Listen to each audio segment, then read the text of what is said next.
نکلے ہیں تو انہوں نے زبردستی اس کے منہ پہ کپڑا ڈالا ہے جو دہشت گردوں کے منہ پہ ڈالا جاتا ہے. خان صاحب نے کہا یہ کپڑا میرے چہرے سے ہٹا دیں کہ جی اس کی اجازت نہیں ہے.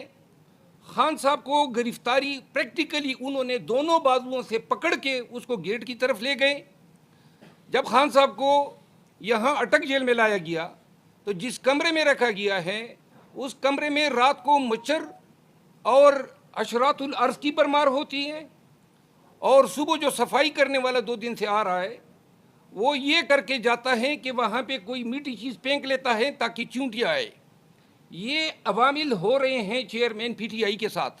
بدبودار کمرہ ہے جس پہ روشنی اور ہوا کی ایکسیس نہیں ہے.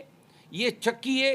جیل میں نیول میں ایسے چکیاں جو ہیں وہ دہشت گردوں کے لیے اور سزائے موت کے قیدیوں کے لیے ہوتی ہے. اس سے پہلے ہم آپ کو بتاتے رہے ہیں